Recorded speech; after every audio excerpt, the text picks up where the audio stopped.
Hello hello friends, कैसे हैं सब। आई होप सब अच्छे होंगे, सब एकदम भले चंगे होंगे। और अभी मैं जा रही हूँ थोड़ा सा अपना ये बेडरूम सही करने, साफ़ करने जा रही हूँ, क्योंकि यहाँ पर ये ओपन खिड़की है जिसकी वजह से बहुत धूल हो जाती है और सीधे शीशा सामने ही पड़ जाता है बगल से, तो शीशे के यहाँ भी एकदम धूल धूल जमी हुई है। तो मैंने ये दुपट्टा बांध लिया है ताकि बाल ख़राब ना हो मेरे। और उसके बाद मैं जा रही हूँ पूरा क्लीन करने। कई दिन से सोच रही थी, लेकिन मैंने कहा चलो आज कर लेती हूँ। जैसे ही मैं अपने काम से फ्री हुई तो मैंने कहा चलो इसकी क्लीनिंग कर डालती हूँ मैं। तो अभी मैंने ये पूरा खाली किया है ड्रेसिंग। और यहाँ पर मैं आई थी थोड़ा सा कपड़ा लेने बालकनी में सफाई के लिए। तो ये देखिए एक मक्के का भुट्टा भी रखा है मैंने सूखने के लिए। और एक चीज़ मैं और दिखा रही थी कि नंदनी के जो करेले का बीज पड़ा हुआ था ना गमले में, वो बड़ा हो गया, इसमें फूल भी आ गए हैं और फल आने लगे हैं। तो नंदनी कह रही थी इस बार मैं पहले से ही मसाला वसाला तैयार करके रख लूँगी बार बार करेला बनाने का। तो अच्छी लग रही है, बड़ी हो गई थी तो फिर मैंने उसको बना रहने दिया।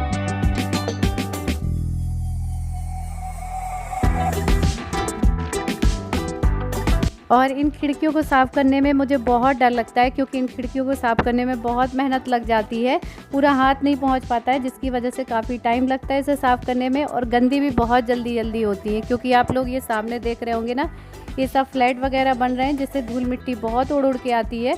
जब दिन में खूब तेज़ हवा चलती है ना, हवा के झोंकों से बहुत इस यहाँ पर मिट्टी उड़ उड़ के आती है पूरी। तो अभी मैंने ये साफ़ किया है।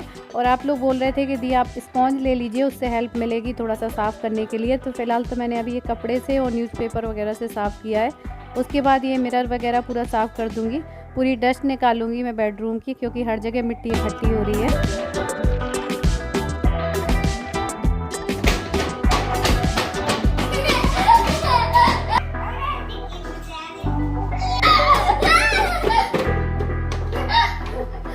और यहाँ पर मैं मेकअप रख सकती हूँ, मेकअप रखने की जगह है, फिर भी कोई मेकअप नहीं है। यहाँ पर दवाई की शीशी रखी है, कुछ पुरानी चूड़ियाँ भरी हुई हैं और बस कंघी वंगी यही चीज़ें रखी हैं। पूरा ड्रेसिंग खाली पड़ा है।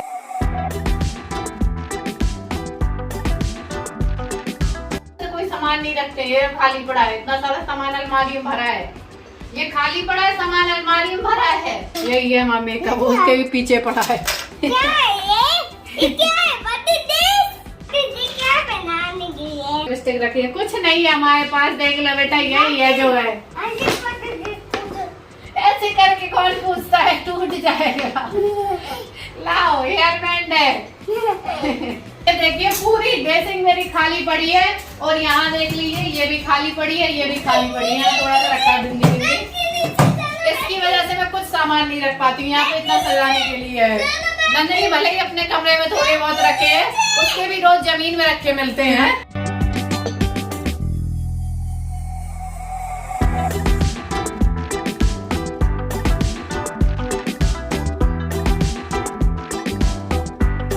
पूरी डस्टिंग मैंने कर ली है, कपड़े की अलमारियां भी मैंने थोड़ा थोड़ा सा साफ़ की हैं। और बस अभी बेड शीट चेंज कर लूँगी। और वैसे तो इन खिड़कियों को बंद भी रख सकते हैं, क्योंकि ओपन घर अच्छे भी बहुत लगते हैं कि हवा आती है चारों तरफ से, लेकिन उतना ही काम बढ़ाते हैं। लेकिन मैं बंद नहीं रखती हूँ, क्योंकि जैसे भी है तो उमस बहुत ज़्यादा होती है यहाँ पर, उमस वाली गर्मी। तो इसलिए अगर खिड़कियाँ बंद कर देंगे तो पूरी उमस भर जाती है। इस वजह से मैं खिड़की और ये बालकनी का जो ग्लास वाला वो दरवाज़ा है वो सब मैं ओपन ही रखती हूँ पूरे दिन, तो इसलिए और ज़्यादा धूल आती है।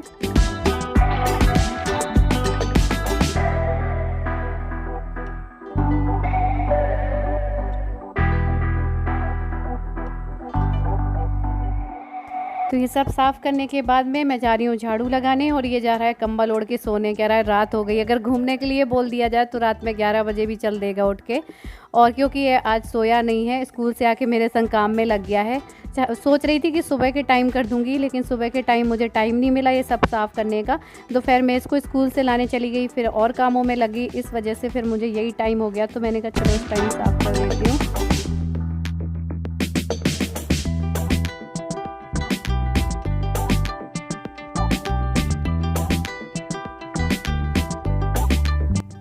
आज इतनी चिपचिपी वाली गर्मी लग रही ना, इतना मतलब अजीब सा मौसम है कि कुछ खाने में बनाने का मन नहीं कर रहा था। तो शायद मैं कुछ हल्का मूंग की दाल ही सोच रही थी बनाने के लिए। तो मैं किचन में आई थी सामान देखने क्या क्या है, तो मुझे दिख गया कि उड़द की दाल भी काफ़ी रखी हुई है। तो फिर मैंने ये दोनों दालों के डिब्बों को निकाला। तो एक कटोरी मैंने ले ली है मूंग की दाल और 1 कटोरी ले रही हूँ उड़द की दाल। मैं इन दोनों को दालों को गला दे रही हूँ क्योंकि ये मौसम भी बहुत गर्मी भरा है। तो इसमें क्या है, जैसे कुछ वैसी रेसिपी तो बना नहीं पाते हैं तो दही बड़ा वगैरह बना सकते हैं, क्योंकि मौसम में खा भी सकते हैं, नुकसान भी नहीं करेंगे और ये दाल भी यूज़ हो जाएगी। तो फिर मैंने इन दोनों दालों को निकाल लिया है साफ़ करने के लिए। और ये थोड़ा सा ना छिलके वाली दाल है, क्योंकि ये छिलके वाली दाल में ये होता है कि थोड़े कंकड़ भी मिले रहते हैं, दिखते नहीं है वो, तो इनको बीनना अच्छे से ज़रूरी है। तो अभी मैंने बीनने के लिए निकाल दिया है। और छिलके वाले मैं इसलिए लाती हूँ क्योंकि जब इनकी दाल बनाते हैं ना तो छिलके वाले दाल की दाल ज़्यादा टेस्टी लगती है, इसलिए फिर मैं छिलके वाली ही उठा लाती हूँ। लेकिन मैं इनको अच्छे से साफ़ कर लूँगी।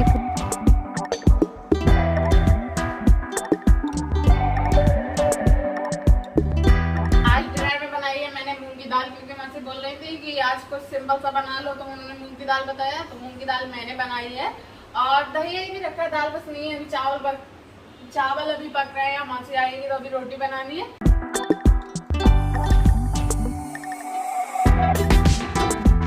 हेलो फ्रेंड्स, अभी बज रहे हैं रात के 12। अयान सो गया, इसको सुलाए हुए मुझे काफ़ी देर हो गई है।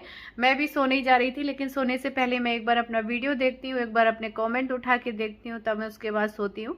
उसके बाद कुछ रिप्लाई कर देती हूँ जितने मुझसे हो जाते हैं, क्योंकि जो वीडियो शूट होता है मैं खुद ही अपना पूरा वीडियो शूट करती हूँ, मैं खुद ही एडिट करती हूँ, खुद ही अपलोड करती हूँ, खुद ही जितने कॉमेंट के रिप्लाई कर पाती हूँ उतने कर देती हूँ। तो अभी मैंने कुछ ऐसे कॉमेंट पढ़े कि मैं सीधे आप लोगों से बात करने चली आई, क्योंकि आप किसी का 10 से 12 मिनट का वीडियो देखते हो, उससे आप उसे जज कर लेते हो। और मैं जब यूट्यूब पे आई थी ना तो मुझे 3 साल हो गए। अगर मैं नेगेटिव चीजों को इतना ज्यादा लेती तो मैं 3 साल तक यहाँ तक नहीं आ पाती अभी तक आप लोगों के साथ में। और जब मैं आई थी ना तब बहुत कम ब्लॉगर होते थे। तो जब मैं यूट्यूब पे आई तो मैंने बहुत मेहनत की है यहाँ पर। दोस्तों, आप लोगों ने देखा होगा कि मैं वीडियो बनाने के लिए दिन में 20-20, 22-22 घंटे मेहनत करती थी, तब जाके, और लगातार 3 साल से ये मेहनत चली आ रही, तब मैं जाके यहाँ पर पहुंची। अगर कोई चीज कहे कोई कि बैठे बैठे मुझे कोई चीज मिल गई थी, तो बैठे बैठे कभी कोई चीज नहीं मिलती है। हर एक चीज के पीछे बहुत मेहनत लगती है दोस्तों, बहुत मेहनत लगती है। तो मैंने अपनी खुद की, मतलब मुझे कोई प्रमोट करने वाला नहीं था, मैं यूट्यूब में किसी को नहीं जानती थी। मतलब मैंने खुद की फेस वैल्यू बनाई धीरे धीरे, जैसे जैसे आप लोग मुझे जानते गए। मुझे किसी प्रमोट नहीं किया, मैंने कभी किसी का नाम यूज नहीं किया, कभी मैंने किसी का गलत नाम नहीं यूज नहीं किया। आप किसी का नाम लेके, किसी का भी नाम यूज करके 1 वीडियो, 2 वीडियो, 3 वीडियो, 4 वीडियो चला लोगे, उसके बाद आपको अपनी खुद की मेहनत करनी पड़ती है। कभी भी आप किसी का नाम यूज करके ऐसी चीजें नहीं कर सकते हो। अगर मैं अपने लिए ड्रेस लेके नहीं आ रही थी, मतलब मुझे लगता था मेरे पास पर्याप्त कपड़े हैं तो मैं काम चला, मतलब मेरा ध्यान नहीं जाता था उस टाइम पे, लेकिन आप लोगों ने टोका कि नहीं दी, ये सही नहीं, आप थोड़ा सा चेंज करिए। तो मुझे भी लगा कि शायद चेंज करने की जरूरत है, आप लोग मुझे सही कह रहे हैं। लेकिन जब मैं ले आई तब आप लोगों ने देखा होगा कि उसमें भी लोगों ने काफी गलत कमेंट किए हैं। मेरे को याद नहीं है, लेकिन मेरे को एग्जैक्ट याद नहीं है वो नेगेटिव कमेंट, लेकिन बहुत, मतलब कुछ भला बुरा बोला है कपड़ों को लेके। तो मुझे लगता है कि वो बोलने की जरूरत नहीं थी यार, क्यों, अपनी अपनी लाइफ है। अगर मुझे जैसा समझ में आया मैंने वैसा उस टाइम पे कर दिया। और ऐसे ही पार्लर जाने पे मुझे लगा कि मैं जा नहीं पाती हूँ, कभी कभी चले जाना चाहिए, थोड़ा सा कुछ करवा के आते हैं, थोड़ा सा चेंज लगेगा, मुझे थोड़ा सा अच्छा लगेगा। काफी मैं थक गई हूँ, क्योंकि पहले उस घर में जब ये ऑपरेशन वगैरह का वो हुआ था तब मैं काफी वीक फील कर रही थी। फिर यहाँ आके घर शिफ्ट हुआ तो अंदर ही अंदर मुझे बहुत कमजोरी, मतलब सर दर्द, पैर दर्द, और ये फेस में भी काफी डलनेस फील होती थी। तो मुझे लगता था थोड़ा सा फ्रेशनेस फील होगी, मैं चली जाती हूँ। और जाहिर सी बात है, अगर मैं यूट्यूब पे हूँ तो बहुत सारे लोग, आप सब मुझे जानते हो, तो बहुत सारे लोग वाइजैग में भी जानते हो। तो जब मैंने पार्लर में बात की तो उन्होंने कहा आप थोड़ा सा हमारे पार्लर के बारे में बोल दें तो उनका भी काम बन जाएगा, उनका भी बिजनेस, लोग उनको जानने लगेंगे जा रहा है। तो अगर मेरी जगह आप होते, आपको ये ऑफर मिलता कि आप जरा सा हमारे बारे में बोल दो और उसके बदले आप जो है कुछ आपको % डिस्काउंट मिल जाएगा, तो आप क्या मना कर देते? मुझे नहीं लगता कि आप मना करते। तो मैं कहाँ से गलत हो गई कि आपको फ्री में मिला है इसलिए कर रहे हो? यार फ्री में नहीं मिली है कोई चीज, इसके पीछे बहुत मेहनत है। वो एक दिन की मेहनत नहीं है, वो 3 साल की मेहनत है। शायद उस मेहनत के लिए मैं कई रात जागी होगी, कई रात बिना सोए मैंने काम किया होगा। नहीं तो ऐसे वो पार्लर वाले मुझे एक चवन्नी नहीं छोड़ते। अगर एक चवन्नी भी नहीं होती ना मेरे पास तो मुझे वापस कर देते कि मैडम नहीं हो पाएगा। तो ये चीज होती है, ये चीज आप ना समझ के किसी को ताने कसते हो कि नहीं तुमको तो फ्री में मिला है, तो तुमने जाके, तुमको तो फ्री में मिला है इसलिए करा लिया है, सिर्फ पार्लर का प्रमोशन कर रही हो। मुझे वो चाहिए था, मुझे वो सर्विस करवानी थी, ऑफर मिला तो मैंने कर दिया। इसी तरीके में अजमेरा गई थी, उसमें भी बहुत सारा ऐसा लग रहा है आज मेरा वाले वीडियो पे बहुत सारे यूट्यूबर जितने यूट्यूब पे होंगे सब गए होंगे, लेकिन मुझे लगा कि अगर मेरे पास ऑफर आया तो मैंने कहा चलो थोड़ी सी इनकम भी हो जाएगी और मैं भी अब प्रमोशन कर लेती हूँ, हम थोड़ा सूरत तक भी हो आएंगे। इनकी संडे सैटरडे की छुट्टी थी, हम उन्हीं 2 दिन में घूम के आ गए क्योंकि इनको ज़्यादा छुट्टी नहीं थी और इनको आके तुरंत अपने सीनियर्स को ऑफिस में भी जवाब देना होता, तो कह रहे 2 दिन का टाइम है। तो हम फ्राइडे नाइट में गए, संडे सैटरडे में अपना काम करके मंडे में आ गए और ये सुबह अपने ऑफिस भी चले गए, जो कि फिर मैंने धीरे धीरे करके एडिट करके अपने वीडियो डालती रही थी। तो मैं सोचा कि थोड़ा सा हो जाएगा, क्योंकि किसी के पास भी अगर ऑफर आता है, अगर मेरी जगह आप होते, आपने मेहनत की होती, 3 साल यूट्यूब पे मेहनत की होती, उसके बाद आपके पास कुछ ऑफर आता कि चलो कर लो। लोग तो बहुत दिनों से, बहुत पहले से अजमेरा फैशन जा रहे हैं, सूरत जा रहे हैं, वहां की वीडियो बना रहे हैं, लेकिन मेरे पास ऑफर आया। लोगों ने इतने गंदे गंदे कमेंट किए कि ऐसा लग रहा है या तो मैं वहां किसी का मर्डर कराई हूं, या किसी की बैंक लूट लाई हूं, या किसी को का पैसा मार के ले आई हूं। दोस्तों, ये किसी का मार के पैसा नहीं लाई हूं, यूट्यूब पे मेहनत का पैसा मिलता है, किसी चीज का नहीं मिलता है। मेरी किसी ने कोई हेल्प नहीं की है, इतनी सी भी, क्योंकि बाहर से किसी ने भी हेल्प की है, क्योंकि तब मेरे जानने में कोई भी नहीं था यूट्यूब पे जो मेरी हेल्प करता या मुझे प्रमोट करता। तो बस इतना कह सकती हूँ कि प्लीज अगर आप लोगों को मेरे वीडियो पसंद आते हैं, जो मैं शेयर करती हूँ वो चीजें पसंद आती हैं और अभी तक आती रही है, तो आप देखिए। नहीं पसंद आती है तो आप देखना छोड़ दीजिए, बंद कर दीजिए, बिल्कुल मत देखिए। लेकिन कोई ऐसी बात मत कीजिए कि ताकि किसी को हर्ट हो, क्योंकि हमें किसी को खुश करने का अधिकार नहीं है तो किसी को हर्ट करने का भी अधिकार नहीं है। आप लोग कहते हैं कि दी आप अपने ससुराल नहीं जाती हो, एक चीज और, एक कमेंट ये था कि दी अपने ससुराल नहीं जाते हो। ऐसा नहीं है कि आपने मेरे ससुराल के वीडियो नहीं देखे हैं पहले कभी, या मैं कभी ससुराल नहीं गई हूँ। अगर ससुराल नहीं जाती हूँ तो मैं मायके भी डेली नहीं जाती हूँ। आपने क्या मुझे रोज मायके देखा है जाते कि मैं रोज जाती हूँ?